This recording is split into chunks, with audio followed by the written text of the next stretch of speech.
귀한 찬양을 해주신 우리 성가대 장팀에 감사드립니다. 우리 시편에 있는 말씀에 보면 주님을 찬양하라 이렇게 말씀하시고 시와 찬미와 춤으로 하나님을 찬양하라고 했는데 우리 오랫동안 하나님 찬양하기 위해서 준비한 우리 성가대 대원들 위해 감사하다는 말씀을 전합니다. 우리 박수 한번 드리도록 하겠습니다.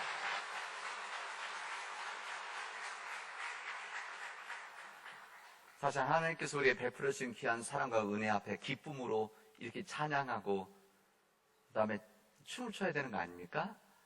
그리고 사실 이 춤에 저도 나와서 같이 춤도 추고 우리 교인들도 춤을 춰야 되는 상황인데 우리 대표로 춤을 우리 하나님께 드린 우리 몸으로 하나님께 드린 우리 찬양팀에 감사하다는 말씀을 전하도록 하겠습니다. 특히 어버이 주일에 또 귀한 찬양을 너무 감사합니다. 오늘은 어버이 주일입니다. 우리 어버이 주일이라서 우리 사랑하는 우리 모든 흩어져 있던 가족들이 모이기도 하시고 또 이번에는 또 코로나 바이러스 때문에 아마 직접 오시지는 못하고 아마 마음을 전한 가정들이 많이 있으실 겁니다. 어제 저에게 매일매일 이게 시를 보내주는 분이 계신데 목사님이신데 시를 매일매일 좋은 시 보내주는데 어제 보낸 시의 앞부분에 이런 시가 있더라고요. 하늘나라에 가 계시는 엄마가 오늘 하루 휴가를 얻어서 오신다면 아니 반나절 그것도 안 된다면 단 5분 그래 5분만 온데도 나는 원이 없겠다. 제가 이 시를 읽고 나서 가슴 뭉클했었습니다. 저도 시간이 가면서 이런 간절한 마음을 공감하고 있고 아마 여러분들도 아마 이 마음을 아마 여러분들도 함께 느끼고 있으실 것입니다. 저는 어렸을 때 나이 드신 어른들은 어머니, 아버지를 이렇게 생각 안 한다고 생각했어요. 어렸을 때 이제 참 부족한 생각이죠. 어렸을 때. 그러니까 나이 드신 어른들은 그 나이 들어서 할머니가 되셨는데 할머니가 어머니를 생각 안 한다고 했는데 지난번 종종 들어보면 어머님이 그렇게 생각들을 하신다고 아버지가 그렇게 생각나신다고 그런 이야기를 하시더라고요. 지난 1년 동안 하늘의 부름을 받고 소천하신 우리 교우들 부모님들이 계십니다. 제가 이번 어버이주를 맞이하면서 아마 부모님이 계시지 않는 첫 번째 해를 맞이하면서 마음이 아프시겠다, 힘드시겠다 이런 생각을 해보았습니다. 얼마나 허전하실까. 어버이날이 됐는데 어버이날 부모님이 안 계셔서 그래서 요양원이나 요양병원에 계셔도 그리고 때로는 잘 알아보지도 못하시고 인지하지 못하신다고 하시더라도 계시기만 하셔도 곁에 계시기만 하셔도 참 기쁘시겠다 이런 생각을 해봅니다. 우리들은 이 땅에서 어버이에서 태어났고 아버지 어머니의 헌신과 희생의 젖줄로 우리는 성장을 해왔습니다. 비록 늙어서 우리 곁에 계시지 못하고 떠나셨어도 여전히 우리 안에 그 존재의 흔적을 지울 수 없는 분들이 바로 우리의 어버이들이다 이야기입니다. 우리 부모님들은 연약하시죠. 우리들 잘 그런 거 아닙니까? 우리 부모님들은 연약하십니다. 근데 그 연약하신 우리의 어머님들이, 부모님들이 자식에게만은 세상 어느 거 비교할 수 없는 강한 힘을 가지고 계십니다. 어떨 때는 이 거룩한 능력, 신적인 능력을 가지고 있을 때가 바로 자녀들에게 향할 때입니다. 한없이 부족하지만. 그래서 우리 부모님들은 주고 또 주고 먹이고 또 먹이고 또 돌보고 또 돌보고 이러면서도 자기 자랑이나 업적을 뽐내지 아니하는 그런 모습들 그리고 평생을 그렇게 살아오시는 우리의 어머님, 아버님들을 생각하면 참 가슴이 아프죠. 그리고 감사한 마음을 나누게 되어집니다. 평생을 그렇게 퍼주다가 늙어 죽어가면서도 여전히 더 좋은 것들을 주지 못해서 늘 아쉬워하는 분들이 바로 우리의 부모님들이죠. 그리고 우리들입니다. 대체 지금 우리 시대 속에서 이 각박한 세상에서 누가 부모의 그런 사랑을 대체할 수가 있겠습니까? 그런 부모님 같은 마음들을 누가 나눌 수가 있습니까? 이 어버이는 언제나 마음과 영혼의 고향이다. 우리 세상에 아무리 탐욕과 이기주의가 너무 만행하고 또 세상 어둡다 하더라도 부모의 사랑이 있기 때문에 그 사랑을 살아가는 것이 아닌가, 그런 마음입니다. 저희 아버님 어머님이, 죄송합니다, 제 개인적인 얘기라서, 저희 아버님 어머님이 취임식 때 오셨었습니다. 3년 전, 딱 3년 전입니다. 그래서 다음 주에 제가 발표를 해야 됩니다. 제가 여러분 1년 전에 저는 신임만 물었고 저는 다음 주에 공식적으로 이야기를 하는 날입니다. 어쨌든 그때 오셨다가 못 오셨어요. 이거 오실 수도 있습니다. 근데 잘 안 오시려고 하세요. 이제 92분이 다 90이 넘으셨죠. 이제 거동하시기 힘드셔서 지팡이 짚고 교육하시고 가능만 안 나가시려고 하시는데, 근데 오실 때 안 오시는 이유가 있어요. 제가 몇 번이나 기회를 만드는데 안 오세요. 모시고 오겠다, 휠체어 모시고 했는데 안 오세요. 근데 안 오신 이유가 뭔가 했더니, 아들이 있는 교회, 아들이 있는 지역에서 본인이 이렇게 제대로 걷지 못하는 것을 보여주고 싶지 않다는 거였었어요. 괜찮습니다. 그거 어떻습니까? 제가 모시고 큰 길 다니겠습니다 해도 안 오시겠다고 그러시더라고요. 제가 언젠가 한번 모시고 오려고 그러는데, 그게 아마 부모님들의 마음이 아닌가, 이런 생각을 해봅니다. 오늘 어버이주를 맞이해서 우리가 좋은 어버이가 되어지는 날, 우리가 좋은 어버이로 살아가겠다고 기도하고 약속하는 날이 되어지길 바랍니다. 어버이날 우리 매년 우리 아이들이 와서 우리 어버이 노래도 부르고 어머니날 노래도 부르고 우리 다 그랬는데, 이번엔 코로나 바이러스 때문에 모이지를 못하고 아이 들어오지도 못합니다. 그래서 이번엔 못했는데, 그래서 우리 교회에서 작은 선물 하나씩만 우리 어른들에게만 드렸는데, 이것은 70세 이상 어른들 뿐만 아니라 우리 모두가 다 어버이의 날을 축하하는 거 아닙니까? 우리 서로 큰 박수, 서로에게 박수 한번 드리도록 하겠습니다.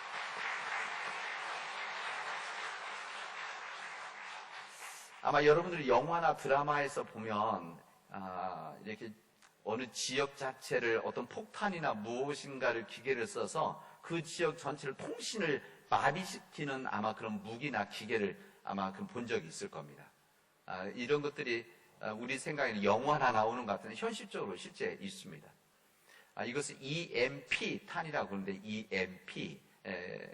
근데 이게 전기 마그네틱, 일렉트릭 마그네틱 펄스라고 하는 EMP라고 하는 이 탄인데, 이것은 굉장히 최신 무기들입니다. 이 최신 무기를 떨어뜨리면 그 지역에 있는 이 통신 기기들이 다 마비되어지고, 어떤 부분들은 우리말로 터지죠. 터져서 이게 굉장히 강한 충격을 주어서 그 지역 자체를 통신하지 못하도록 만드는 것들이 있습니다. 그것은 아주 강력한 전쟁 때 쓰는 것들이고, 일반적으로는 어느 지역에 대체로 어떤 때 말씀은 대통령이 어느 지역에 갔다 어느 지역에서 머문다 그러면 그 지역 자체를 경우상 이렇게 통신들을 막아서 혹시 있을 사고를 막아서 통신 장비를 마비시키는 기계들이 있습니다. 그래서 EMP탄 비슷한 것들이죠. 이런 교란을 시키는 작업들입니다. 저는 이런 것을 보면서 세상에 이런 무기들이 있고 이런 기계들이 있다고 한다면 우리 영적인 삶과 영적인 이 교류를 방해시키는, 교란시키는 것들도 있을 수 있겠다. 하나님의 세상, 하나님의 은혜, 하나님과의 우리 나눔이 있는데, 우리 믿는 자들이 이런 것들이 있는데, 이런 것을 자꾸 교란시키고 막는 것들이 있겠다, 이런 생각입니다. 이것이 무엇인가 하면 우리 인간이 가지고 있는 의심하는 마음들입니다. 그리고 인간이 가지고 있는 사람을 불신하지 못하는 그런 마음들, 그리고 우리 믿는 믿음의 연약함들, 세상의 악한 역사들, 이런 것들이 우리들로 하면 영적인 이 모든 것들을 교란케 하는 것들이라고 할 수가 있습니다. 이러면 우리들이 영적인 눈을 온전히 볼 수 없고, 영적인 마음들을 나눌 수 없고, 영적인 손들을 펼칠 수 없는 이런 힘든 일들이 우리에겐 실제 이루어지고 있다는 것입니다. 예수님께서 부활하셨을 때 이 교란 장치가 제자들의 마음을 혼란케 했습니다. 의심하는 마음, 불신하는 마음, 영적인 이 믿음의 부족함, 이런 것들이 이 제자들의 마음을 교란케 해서 예수님이 부활하셨다는 것을 믿지 못하게 했었습니다. 심지어 예수님 살아 생전에 주님과 함께 있었고 3년 동안 같이 다니시면서 말씀도 듣고, 또 특히 주님께서 나 고난을 받을 것이다, 그리고 나는 부활하게 될 것이다 라고 하는 이야기를 계속 들어왔음에도 불구하고, 그리고 주님께서 돌아가시 직전에도 또 일주일 전에도 또 말씀하셨는데도, 그것도 3번이나 하셨는데도 이것을 믿지를 않았습니다. 우리 기독교의 믿음, 우리 기독교의 신앙에 있어서 중요한 두 기둥 중에 하나가 예수님 부활 아닙니까? 부활. 이 부활인데 이것을 온전하게 받아들이지를 못했습니다. 엠마오로 내려가던 두 제자가 있었습니다. 오늘 본문의 말씀 앞에 있는 이 말씀인데, 엠마오로 내려가는 두 제자, 이들은 예수님께서 예루살렘 올라가실 때 예수님의 말씀을 듣고 가슴이 뜨거워져서 하나님 나라에 대한 이 꿈을 가지고 예수님을 따라왔던 사람들입니다. 이 예수님을 따르면, 예수님 따라 예루살렘 올라가면 우리에게 새로운 역사가 시작될 수도 있겠다, 우리에게 믿음의 새로운 역사가 시작될 수 있겠다라고 하는 그런 마음을 가지고 예수님을 따라서 예루살렘에 올라갔는데, 예수님께서 예루살렘에서 아주 무력하게 십자가에서 돌아가신 겁니다. 그들은 예수님께서 강력한 힘을 갖고 오병이의 기적의 능력을 가지고 계신 우리 주님께서, 죽은 자를 일으키신 그 주님께서 예루살렘에 올라가시면 무엇이 확 뒤집어 놓을 줄 알고 올라갔는데, 그러질 못하고 무력하게 십자가에서 돌아가셨어요. 이것을 본 겁니다. 그래서 이들은 실망을 하고 내려옵니다. 무거운 발걸음으로 내려오다가 누군가를 만나죠. 만나서 자기들이 예루살렘에 이루어졌던 일들을 나누다가 그분이 예수님께서, 나사로로 올라오신 예수님께서 무력하게 십자가에서 죽으셨습니다, 이렇게 이야기합니다. 그때 같이 가던 그분이 그때부터 이야기를 시작하죠. 왜 구약에서 말씀해서 이야기했던 이야기, 그분이 이야기하셨던 내용, 이분이 설명하셨던 희망, 이런 것들을 하는데 왜 믿지를 못합니까? 이미 약속된 것들이 아닙니까? 기록되어진 것들이 아닙니까? 그리고 나서 그들이 집에까지 가서 음식을 나누다가 그가 예수님이신 것을 그때 비로소 깨닫게 되어집니다. 그래서 그들은 예루살렘으로 다시 올라가죠. 무거운 절망의 발걸음을 갖고 내려왔던 그 길을 다시 희망을 가지고, 뜨거움을 가지고 올라가서 제자들을 만나게 되어집니다. 이 제자들도 절망 속에 있던 제자들이었는데, 이 제자들에게 그 부활하신 예수님을, 약속하시는 부활하신 그 주님을 내가 만났습니다. 여인들이 만났다고 했는데 이것을 못 받아들였던 이 제자들에게 내가 그 주님을 엠마로 내려가다가 만났습니다. 그래서 전합니다. 그런데 이렇게 해도 받아들이지를 않는 거예요. 믿지를 않았습니다. 그때 주님께서 그들 안에 들어오시게 되어집니다. 그 제자들의 마음을 이렇게 표현하면, 성경에 뭐라고 되어져 있는가 하면, 그들은 놀라고 무서움에 사로잡혀서 유령을 보고 있는 줄로 생각하였다. 그러니까 예수님이 그들 안에 오셨는데 그들은 두려움에 사로잡혀서 유령이라고 생각한 겁니다. 그러니까 그들이 부활하신 예수님에 대한 이것을 못 받아들이고 예수님이 계심에도 불구하고 유령이라 생각했던 겁니다. 그런 제자들의 마음을 아시는 주님께서 이렇게 말씀하십니다. 어찌하여 너희들은 당황하느냐? 너희들은 어찌하여 나를 의심하고 의심의 마음으로 나를 보느냐? 말씀하십니다. 그때 예수님께서는 믿지 못한 제자들을 꾸중하지 않으시고 이렇게 말씀하시죠. 내가 바로 나다. 나를 만져보아라. 유령이라고 한다면 살과 뼈가 없지만 너희가 보다시피, 만져보다시피 나는 살과 뼈가 있지 않느냐. 이렇게 말씀을 하십니다. 그리고 나서 예수님은 기뻐하는 제자들이 있고 또 이것을 아직도 의심하는 제자들이 있어서 센스 있게 이렇게 이야기를 하시죠. 더 확실한 모습을 여기 먹을 것이 없느냐? 여기 먹을 것이 없느냐? 그래서 제자들이 이 구운 물고기 한 토막을 들여서 예수님께서 드셨습니다. 그리고 나서 이야기하시죠. 사실은 예수님께서 배가 고프셔서 또 생선을 먹고 싶으셔서 그 생선을 지금 달라고 하신 것이 아니라 내가 인간의 모습으로 모양으로 내가 지금 여기 있지 않느냐, 내가 유형이 아니다, 이것을 주님께서 그들에게 알리시고 싶으셨던 것입니다. 그때 성경에서 보면 제자들의 마음문들이 열리시게 됩니다. 이 마음문들을 열어주시고 그리고 제자들의 불신의 마음들이 씻겨져서 그때 주님이 부활하신 것을 그때 온전히 믿게 되어졌다고 성경은 우리들에게 알려주십니다. 성경 말씀 그대로 고난을 받은 후에 사흘 후에 다시 죽은 사람들 가운데서 우리 주님은 살아나셨다, 이것을 그들이 마음속으로 받아들이는 놀라운 사건이 오늘 누가복음 24장에 나와 있는 오늘의 말씀입니다. 그리고 제자들에게 예수의 마지막 당부를 아시죠? 너희들은 이 모든 일의 증인이다, 이렇게 말씀합니다. 이 모든 일의 증인이다. 너희들은 하나님의 말씀도 받았고 주님의 말씀도 들었고 주님의 몸을 너희들이 직접 만져보고 보았으니, 그리고 너희들이 내가 생선 먹는 것도 보았으니, 너희들이 내가 삶 안에 살아나신, 죽은 자 가운데 살아나신 예수라는 것을 본 증인들이다, 이겁니다. 너희들이 이것의 증인들이다. 부활하신 주님의 증인들이다. 이것을 주님은 알려주신 겁니다. 우리 주님은 이 제자들을 그 이후에 부활하신 주님의 증인으로 세상에 보내게 되어집니다.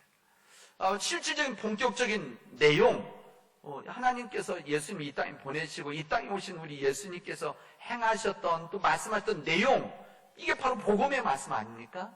이 주님의 복음의 말씀, 생명의 말씀, 구원의 말씀인데, 이 구원의 말씀, 생명의 말씀, 이 능력의 말씀을 전하신 예수님이 누구시냐? 그 예수님이 부활하신 주님이시다. 이것을 세상에 나가서 전하는 증인의 삶을 살아가라고 하는 것이 오늘 주님의 말씀입니다. 여러분, 요즘에도 법정에서 증인들이 있죠? 여러 군데서 증인에 대한 이야기지만 그래도 비교적 우리가 익숙한 것은 법정에서의 증인입니다. 이 법정 재판할 때 필요한 부분에 의해서 증인들을 내보내죠. 이때 증인들이 되려면 세 가지 조건이 충족되어야 된다고 합니다. 첫 번째는 무엇이냐면 반드시 보고 들은 것이 있어야 된다. 근데 자신이 상상하고 추정한 것, 다른 사람들이 이야기한 것을 법정에서 이야기하는 것이 아니라 직접 내가 보고 들은 것을 증언해야 된다는 겁니다. 그럼 두 번째는 무엇인가면 반드시 출두 요구에 응해야 됩니다. 그러니까 혼자 생각하는 것이 아니라 다른 사람들이 이야기해서 효력이 있는 것이 아니라 법정에 나가서 법관 앞에서 자신의 말을 해야 된다는 겁니다. 그리고 세 번째는 무엇이냐? 진실을 말해야 된다는 겁니다. 자신의 이익을 위해서 아니면은 자신의 특별한 특혜를 위해서 말하는 것이 아니라 진실을 이야기해야 된다. 이것을 진실 부분을 잘 못하게 되어지면 법정에서는 위증죄로 걸리게 되어지죠. 그 당시 때 예수님 당시에는 유대인들, 특히 이제 로마 사람들의 이 문명이, 재판이 굉장히 잘 이루어졌던 시대였었습니다.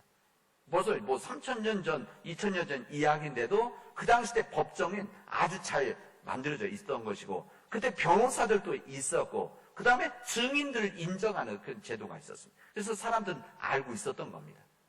그리고 이 성경이 쓰여졌던 그리고 일으켜졌던 이 유대 땅이 아닌 이방 나라 땅, 다른 지역이죠. 이 다른 지역에서는 로마 문화가 있었기 때문에 이것을 다 알고 있었던 것이죠. 여러분, 우리 성경은 히브리어로 쓴, 유대인들의 글자인 히브리어로 쓴 것이 아니라 로마 사람들이 썼던 이 히라보로 쓴 것이 아닙니까? 히라보로 썼다는 것은 이 다른 지역, 이방 지역, 흩어져 있는 유대인들이 사는 그 지역에서 읽을 수 있도록 만들어준 거 아닙니까? 그러니까 이런 문화 다 알고 있었던 것이죠.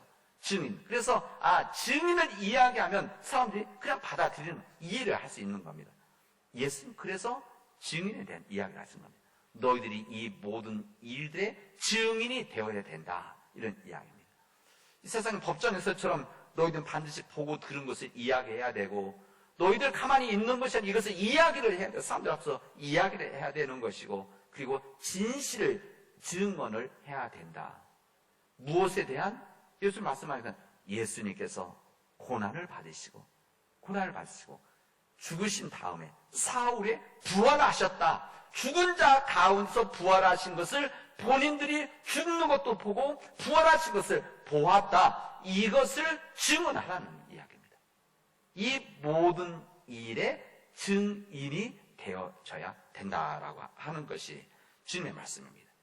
이 말씀을 들었던 제자들이 그 이후에 주님의 제자들이 증인이 되어져서 세상으로 나아가게 되죠. 이게 누가복음 24장 마지막이 아닙니까? 그리고 누가복음 24장이 끝나고 이 같은 이 연속으로 썼던 이 누가가 무엇을 사도행전을 썼는데, 이 사도행전은 이 누가에 나와 있는 이 증인된 삶의 증언의 역사를 기록한 것이 사도행전이라고 할 수가 있습니다. 거기 나와 있는 사도 바울서부터 베드로, 모든 주님의 제자들이 주님의 부활하심을 곳곳에 가서 세상으로 나서 예루살렘과 온 유대와 사마리아 땅끝까지 나가서 주님이 부활하셨다는 것을 증거하는 믿음의 사람들이 되어졌다는 것을 누가복음과 사도행전은 우리에게 전해주시고 있습니다. 그래서 사실은 누가복음, 사도행전 이어진 내용들이죠.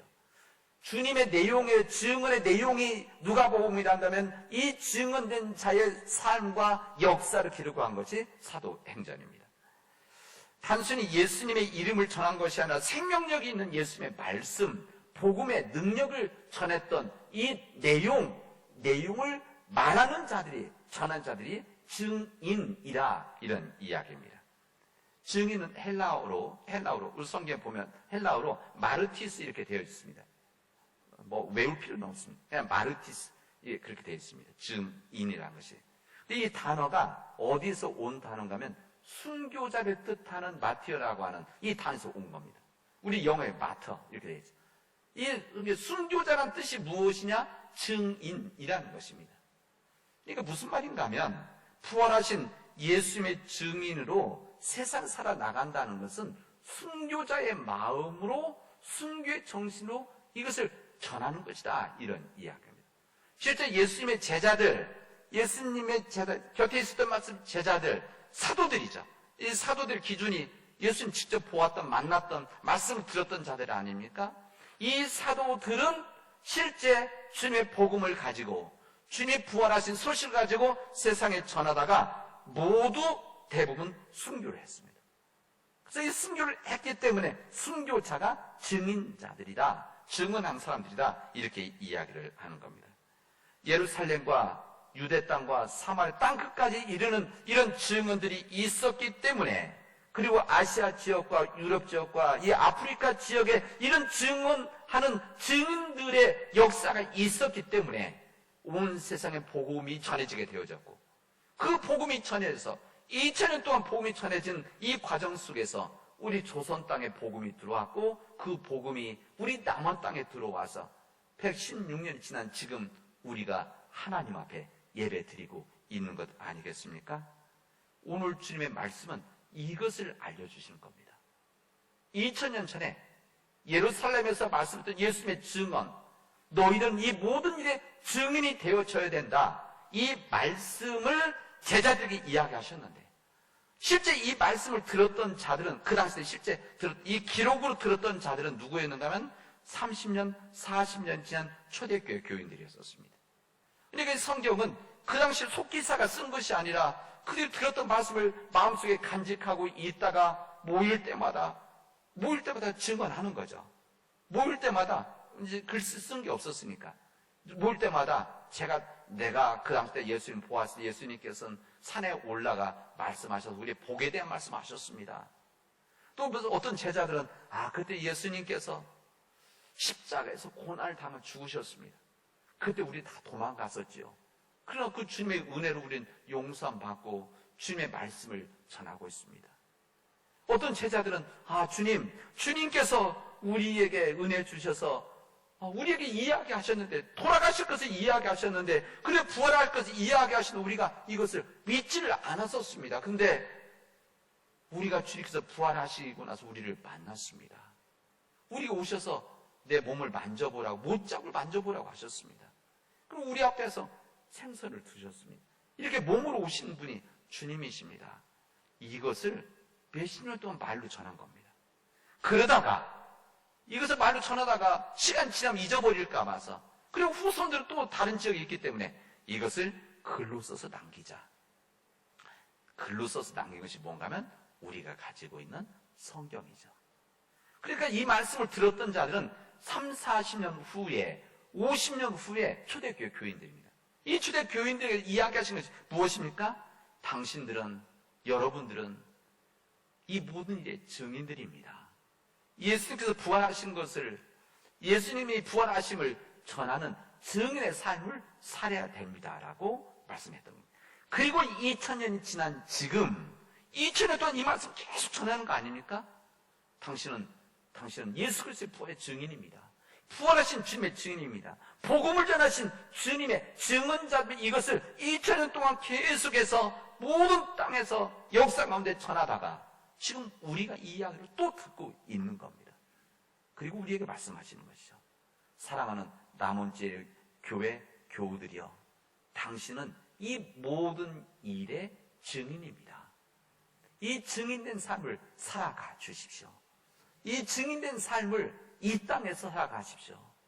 이 땅에서 부활하신 주님을 믿고 있음을 세상에 드러내고, 부활하신 주님이 전하는 이 복음의 말씀을, 생명의 말씀을 이 세상에 전하십시오. 그리고 부활하신 주님이 계시기 때문에 아무리 어둡고 어렵고 절망이고 이 세상에 이 패배하는 것 같지만 절대 주님의 빛은 꺼지지 않습니다. 아무리 어둠이 세다고 하더라도 어둠이 빛을 이길 수가 없습니다. 이 세상 가운데 우린 절망같이 보일지라도 작은 겨자씨와 같은 이 믿음의 역사를 뿌리기만 하면 부활하신 주님이 말씀하시는 거 아닙니까? 언젠가는 싹이 나고 자라나서 큰 열매를 맺을 수 있는 것이다. 이런 모든 일에 증인이 되십시오라고 우리에게 이야기하고 계신 겁니다. 이 말씀을 오늘 믿음에 우리의 귀를 열어서 마음을 들을 수 있기를 바랍니다. 그리고 믿기를 바랍니다. 우리 주님께서는 우리들에게 우리 자신만 이렇게 살아가는 것이 아니라 우리 가정들이 그렇게 살아가기를 원하십니다. 우리 가정들이 주님의 부활을 증거하는, 주님의 은혜와 주님의 생명을 전하는 그런 가정이, 증인된 가정이 되어 주십시오 라고 말씀하시는 겁니다. 그리고 이것을 믿는 믿음의 백성들이 모인 우리 교회가, 우리 남원제일교회 교회가, 이 우리 교우들이, 믿음의 백성들이 이 부활하신 주님을 믿고 주님의 부활을 믿기 때문에 이 세상에서 빛된 삶을 살아가야 된다. 꼭 이 세상에 거룩한 영향력을 끼치는 하나님의 사람들이 되어져야 된다. 그리하면 이 땅이 희망이 있는 것이 아니냐, 우리에게 말씀해 주십니다. 우리 교회는 우리 남원 땅에 부름받은 교회입니다. 그리고 우리 남원 땅에 부름받은 이유는 이 땅에 죽어가는 영혼들을, 잃어버린 영혼들을, 하나님을 모르는 자들을 구원하기 위해서 부름받은 구원의 방주입니다. 우리가 구원의 방주로서 우리 남원 지역에 우리가 부름을 받았는데, 우리 남원 지역에 죽어가는 영혼들을, 죽어가는 세상을 구원하는 우리의 믿음의 역사를 받았는데, 이 모든 일들을 주님의 말씀을 전하고 주님의 역사를 전하는 증인된 자의 삶을 이 땅에 살아갈 때만이 우리의 부름받은 존재의 이유가 있다는 것을 우리에게 말씀하십니다. 우리 사랑하는 우리 모든 믿음의 가족 여러분, 이제 부활의 증인으로 살아갈 수 있기를 바랍니다. 이제 여러분의 가정으로 돌아가셔서, 여러분의 일터로 돌아가셔서, 여러분의 이웃들로 돌아가셔서 여러분이 있는 곳에서 부활의 증인으로 담대히 살아가십시오.